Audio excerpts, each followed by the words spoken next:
அனைவருக்கும் இனிய காலை வணக்கம். என்னுடைய பெயர் தியாகராஜன்.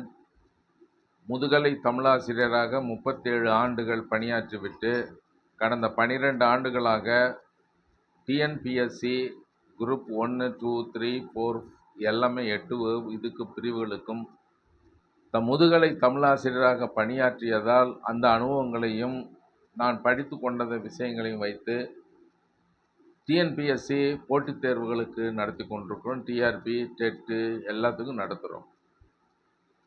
இன்றைய வகுப்பில் என்ன ஒரு மாதிரி வகுப்பு நடத்துகிறோம். குற்றியலுகரம் என்று ஒரு இலக்கண வகுப்பு தொடங்குகிறோம். அந்த குற்றியலுகரம் என்று சொன்னால் அதனுடைய அடிப்படை விஷயங்கள் எல்லாம் தெரிந்திருக்க வேண்டும்.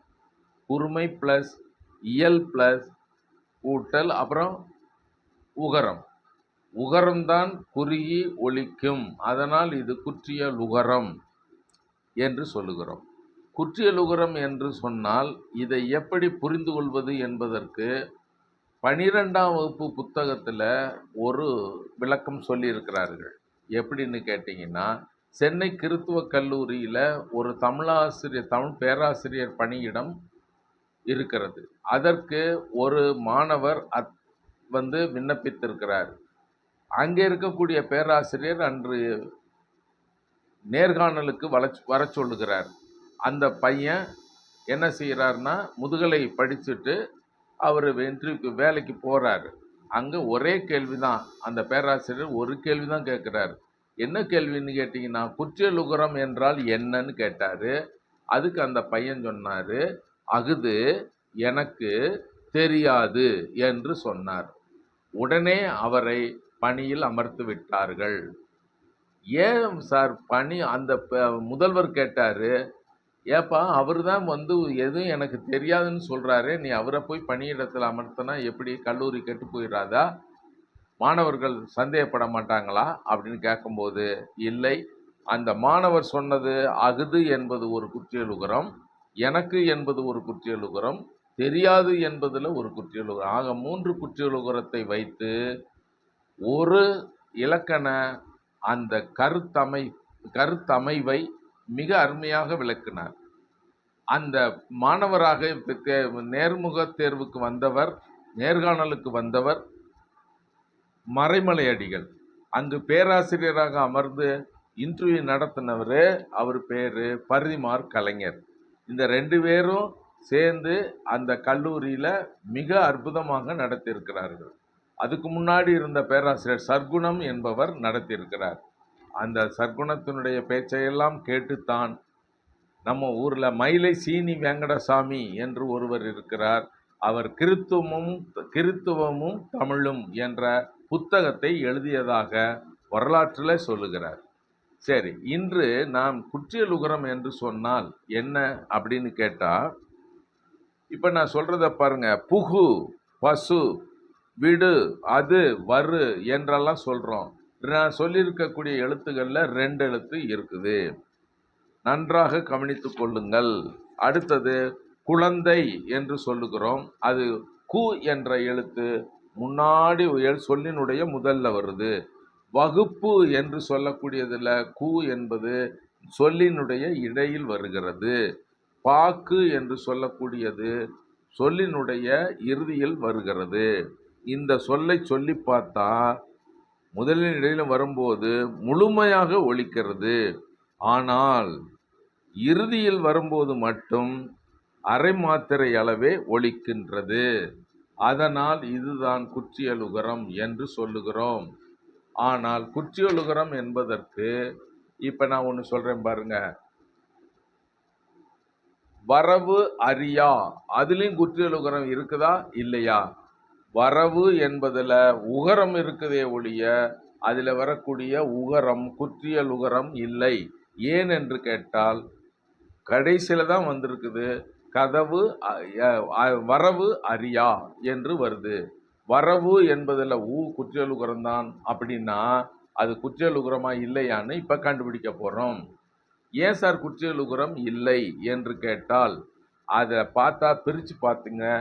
பிரிங்க. வரவு ஊ கடைசியில் இருக்குது, அந்த ஊவை பிரிங்க, இவ்வு பிளஸ் ஊ, அதனால் இது குற்றியலுகரம் இல்லை. அப்புறம் எது குற்றியலுகரம் என்று சொன்னால் க ச ட த ப ர 6 வல்லின எழுத்துக்கள் மீது இக்கு இச்சு இட்டு இத்து இப்பு இரு என்று 6 வல்லின எழுத்துக்களோடு சேர்ந்து வரக்கூடிய உகரம் மட்டும்தான் குற்றியலுகரம், மற்றது குற்றியலுகரம் இல்லை. இப்ப பாருங்க, இக்கு பிளஸ் உ கு சு டு து பு ரு என்று 6 வல்லின எழுத்துக்களாக வரும். இப்ப நீங்க பிரித்து எழுதும் போது, அதை சேர்த்து எழுதும் போதும் பிரிக்கும் போதே கண்டுபிடிச்சிடலாம், இது குற்றியலுகரம் இல்லை. இப்ப பாருங்க, வரவு கூட்டல் அரியா என்பது வரவுல இருக்கக்கூடிய ஊவை பிரிச்சோம்னா இவ்வு பிளஸ் ஊ, அதனால அது குற்றியலுகரம் இல்லை. அது ஒளி நிறைந்த உகரம், முற்றியலுகரம். முற்றுனா முற்று பெற்றிருக்கிறது. ஒளி நிறைந்த உகரத்தை முற்றியலுகரம் என்று சொல்லுகிறோம், ஒளி குறைந்த உகரத்தை குற்றியலுகரம் என்று சொல்லுகிறோம். முதல்ல இந்த அடிப்படையை தெரிந்து கொண்டால் நிச்சயமாக அந்த குற்றியலுகரத்தை எளிதில் மனதில் வைத்துக் கொள்ளலாம். சார் அப்ப என்ன வரும் அப்படின்னு கேட்டீங்கன்னா, உயிர்வரின் எதுல உயிர் வந்திருக்குது அப்படின்னு கேட்டீங்கன்னா, வரவு கூட்டல் அரியா என்று பிரித்து கொண்டு உயிரெழுத்து அரியா அதுல வரும்போது உயிர்வரின் எங்க உயிர் வந்திருக்குன்னா இவ்வு கூட்டல் ஊ, அந்த உயிர்வரின் உக்குரல் மெய்விட்டு ஓடும் என்று ஒரு விதி இருக்குது. அதுக்கு கீழேயே நன்னூலார் 2வது விதி ஒன்றை பயன்படுத்தியிருக்கிறார். முற்றும் மற்று ஒரோ வழி என்ற விதியை பயன்படுத்தினால்தான் இந்த வரவு கூட்டல் அரியா என்பதற்கு சரியான விளக்கம் ஆகும். ஆனால் மாசு கூட்டல் அரியா என்றால் மாசரியா என்று வருது. அப்ப அந்த இடத்துல இச்சு பிளஸ் ஊ இருப்பதனால் அந்த ஊவுக்கு பேரு குற்றியலுகரம். அப்ப மாசு கூட்டல் அரியா என்ற சொல்லை பிரித்தால் ஊ பிரிகிறதுனால உயிர்வரின் உக்குரல், அதுக்கு பேரு தான் குற்றியலுகரம். ஊக்குரல் மெய் விட்டு ஓடும் என்ற விதிப்படி அந்த ஊ போன பிற்பாடு மாஸ் கூட்டல் அரியா, மாச் கூட்டல் அரியான் இருக்கும். அதை சேர்த்து எழுதுனா இச்சு பிளஸ் ஆ என்று வரக்கூடியது இச்சு மெய்யெழுத்து, உடல் ஆ உயிரெழுத்து, உடல் மேல் உயிர் வந்து ஒன்றுவது இயல்பே என்ற விதிப்படி அதை சொல்லலாம். ஆனால் வரவு அரியா என்பதுல இவ்வு கூட்டல் ஊ என்பதுல ஊ இருக்குதே ஒழிய அந்த அதோடு சேர்ந்து இருக்கக்கூடிய எழுத்தை கண்டுபிடிங்கள். அது கசட தபர என்ற 6 வல்லின எழுத்துக்கள் வரவில்லை. இன்னொரு விதி இதுக்கு இருக்குது. இப்போ எப்படி சொன்னோம்னா, சார் புகு என்று சொன்னால் அதில் கூ இருக்குது சார், அந்த கூவுல இக்கு பிளஸ் ஊ இருக்குது, அதனால் இது குற்றியலுகரமா என்றால் அது குற்றியலுகரம் இல்லை. ஈரெழுத்துல வராது, 2 எழுத்துக்கள் சேர்ந்து வராது. முதல் எழுத்து 2 எழுத்துக்கள் வந்தால் ஒரு கண்டிஷன், 2 எழுத்துக்களாக வந்தால் அதை எப்படி கொள்ள வேண்டும் என்றால் முதல் எழுத்து நெட்டெழுத்தாக இருக்கும். இப்ப பாருங்க, முதல் எழுத்து நெட்டெழுத்தா வந்துச்சுன்னா தான் அது குற்றியலுகரம். அப்ப நாகு நகு என்று சொன்னால் குற்றியலுகரம் இல்லை, நா கூ என்று சொன்னால் அதுதான் குற்றியலுகரம்.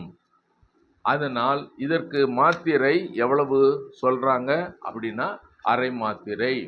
இது மாதிரி குற்றியலுகரம் வரக்கூடிய எழுத்துக்கள் எல்லாம் பழங்கால புத்தகங்கள்ல பார்த்தீங்கன்னா, பாரதியார் எழுதிய கவிதை தொகுதியில அவரே செய்யுள்ள வரும்போது குற்றியலுகரம் வரும்போது அந்த கூவை நீங்க பழைய புத்தகத்துல எடுத்து பாருங்கள், கூ என்பதை அடைமொழி அடைப்புக்குறியில் இட்டிருப்பார்.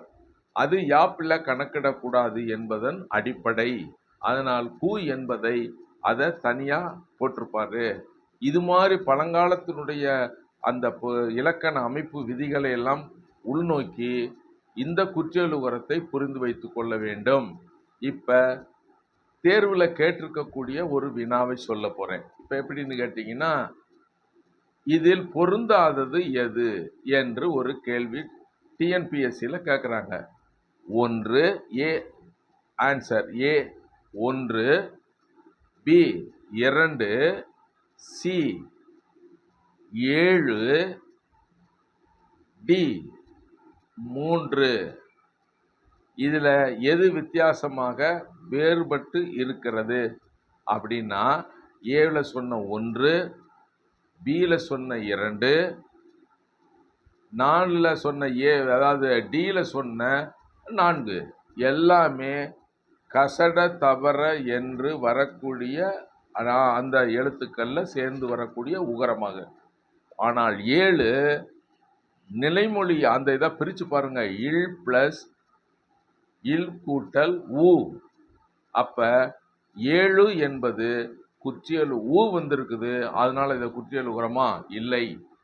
இது ஒளி நிறைந்த உகரமாக இருப்பதனால் இதுல வித்தியாசமாக இருப்பது 1, 2 அல்ல, 4 அல்ல, இடையில் இருக்கக்கூடிய சீவில வரக்கூடிய லூ, அது 7 என்பது மட்டும்தான் முற்றியல் உகரம். மிச்சமெல்லாம் குற்றியல் உகரங்கள் என்று தெரிந்து வைத்துக் கொள்ளலாம்.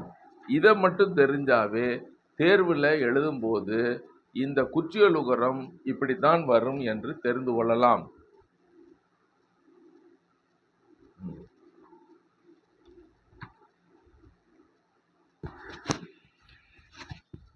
அனைவருக்கும் வணக்கம்.